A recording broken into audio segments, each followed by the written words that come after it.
The most profitable thing in our country today is a sick child. And you have the food industry making them sick, and then the chronic, and then the pharmaceutical industry profiting. If you have a kid with chronic disease, like diabetes is a lifetime customer of very, very expensive interventions. Right now, 74% of Americans are obese. There's a bill before Congress that is being paid for by the company. It is lobbying by the company that makes Ozempic, Novo Nordisk, the biggest company in Europe. And they've got Republicans and Democrats now signed onto this bill that would make Ozempic available for every American who's obese. The cost of that alone will be $3 trillion a year. A third of that, we can buy organic food 3 meals a day for every man, woman, and child in our country, and there would be no diabetes. Wow. Happening today, RFK Jr. is planning to meet with senior executives from leading food companies like General Mills and PepsiCo. That is according to Politico. Kennedy says those companies are responsible for harming Americans' health, including chronic illness in children. Kennedy has vowed to overhaul the government's approach to food dyes and other chemicals. All right, welcome back in here to Live Now from Fox. I'm Andy Mack. More potential federal buyouts on the table for employees. This now coming with the Health and Human Services Administration. As you can see, this a post from Politico saying the top U.S. health agency makes a $25,000 buyout offer to most of its employees. We're following the latest as most of the 80,000 federal workers responsible there for researching diseases, inspecting food, and administrating Medicare and Medicaid under the Health and Human Services Department were emailed with an offer to leave their jobs for as much as $25,000 as part of President Donald Trump's government cuts. Workers cannot start opting in until Monday and have until 5 p.m. on Friday to submit a response for the so-called voluntary separation offer. The email was sent to staff across the department, which includes the Centers for Disease Control and Prevention in Atlanta, the National Institutes of Health, as well as the Food and Drug Administration, both located in Maryland. The mass email went out to a, quote, broad population of HHS employees, landing in their inboxes just days before the agency heads due to other offer plans for shrinking their workforce. HHS is one of the government's costliest federal agencies with an annual budget of about $1.7 trillion that is mostly spent on health care coverage for millions of people enrolled in Medicare and Medicaid. The agency oversees health insurance for roughly half of the country through Medicare and other older adults for Medicaid for disabled and poor Americans. So big developments in terms of that as the deadline coming up on Friday. All right, we're also following more information about another outbreak of measles, this one coming right now in Maryland, as I want to put up just some information about this here on Live Now from Fox as what we are learning in this case as health officials in Maryland confirmed Sunday that a Howard County resident has tested positive for measles after traveling internationally. The case is unrelated to the current measles outbreaks in Texas and New Mexico. Out of an abundance of caution, authorities are working to identify individuals who may have been exposed to the virus, including contacting passengers who have been on certain flights and visited specific locations where exposures could have occurred. So those include the Washington Dulles International Airport, also Johns Hopkins, the county medical center there.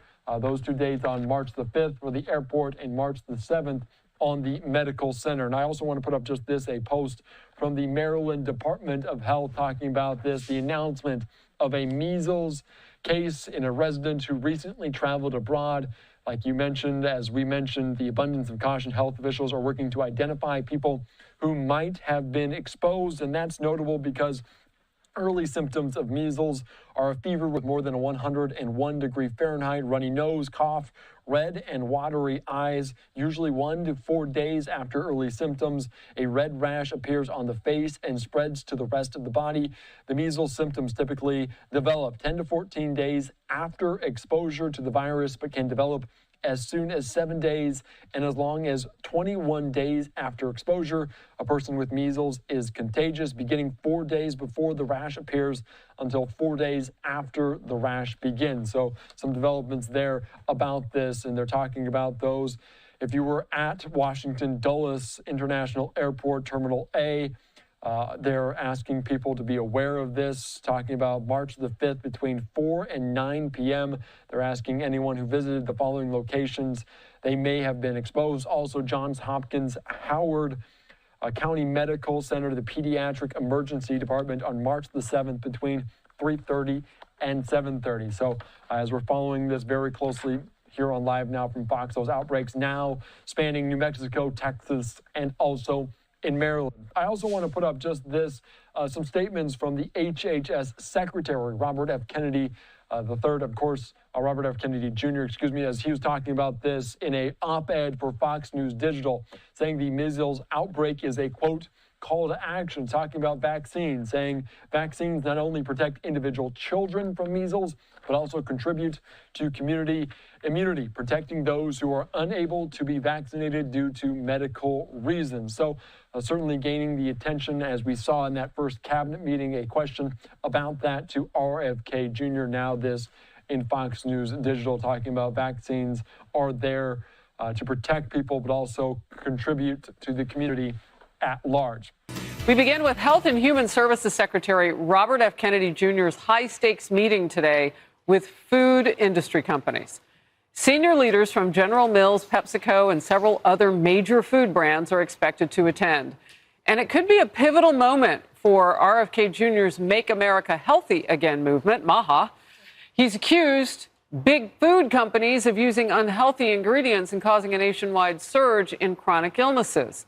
He has a list, and they are on it for their ingredients. Kennedy says he will drastically overhaul the government's approach to food dyes and additives, and he wants to make sure Americans know exactly what we're eating. We are going to make sure that Americans know what they're eating. We don't want to deprive anybody of choice. We want to get the really bad stuff out of the food as quickly as possible, and we're going to do that.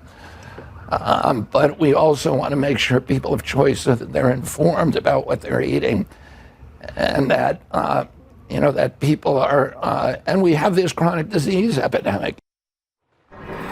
Well, you know what, Carly, you can't argue with the fact that when you take the list of what RFK Jr. has for ingredients in this country and you compare some of the same foods without those ingredients and a much shorter list in, say, Europe, some of those countries, I mean, there's no arguing here. Why is it only us eating that bad stuff? It is outrageous, and because we've allowed it to happen. And I think RFK Jr. has already done a lot for food health in this country.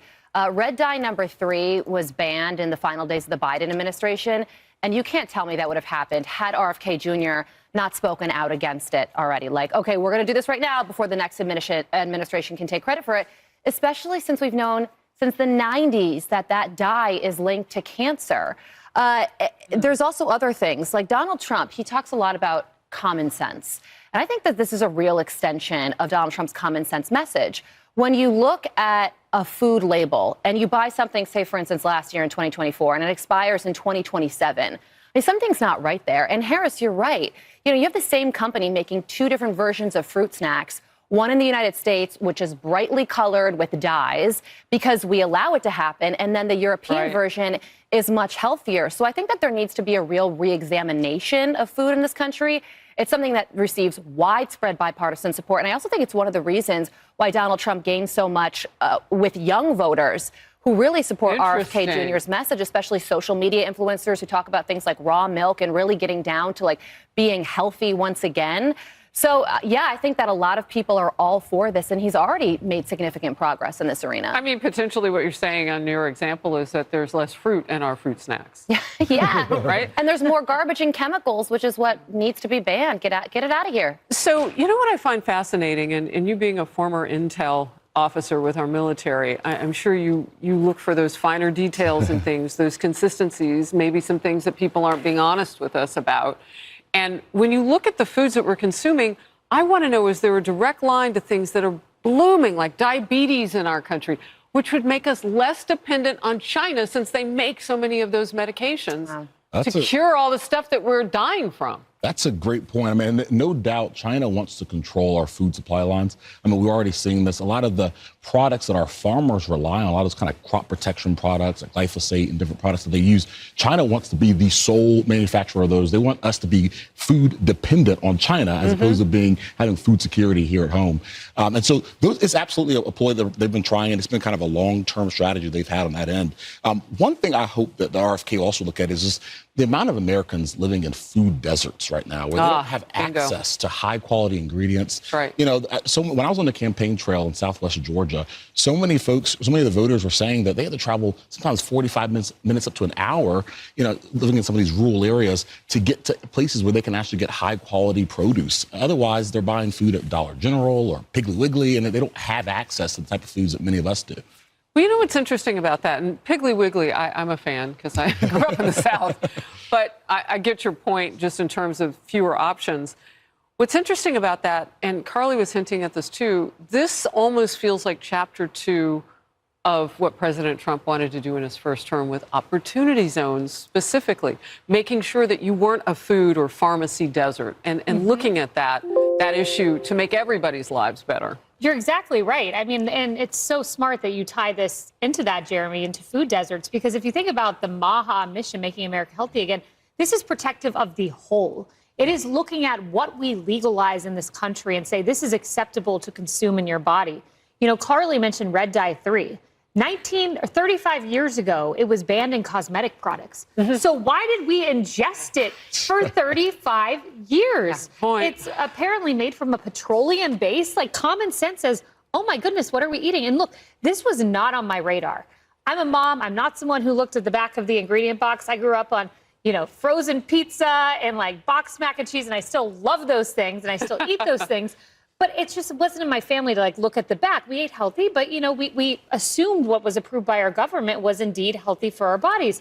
I'm changing that. You know, last night I saw on Instagram just this video. Instead of this, choose this. This doesn't have dyes. And I sent it to my husband. And I was like, we need to look at this. Valentine's Day, I'm at Target and I'm looking at these ingredients and I don't see red dye 3, but I see another red dye and I Google it. And it's like the last time we approved this or looked into it was 20 years ago. And I'm like, okay, great. Putting that back and going to go buy some chocolate. I assume you don't have anything bad in the Reese's.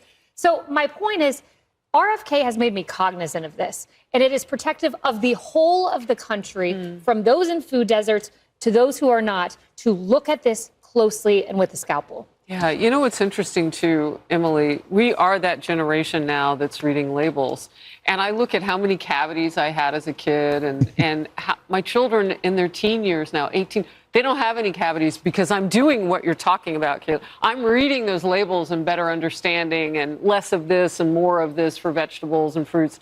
So, I mean, this is progress, but we need help. I mean, the options have got to be good for us. Well, and to your point, what's frightening as well is those rural food deserts. There's urban ones, too. We've talked at length about the biggest urban food desert is in Los Angeles. And I have to point out that, to me, all of the vectors are interrelated. And what I love about the success of the Trump administration so far is that you can't really have achieved that widespread success without the incredible mass, every single one at a time. Here's what I mean by that. So when RFK Jr. talks about making sure that the labels are accurate, well, what does that mean if people don't know what it means? We've talked about before that bananas, really amazing, right, beautiful bananas, but that on the outside are brown. They don't sell.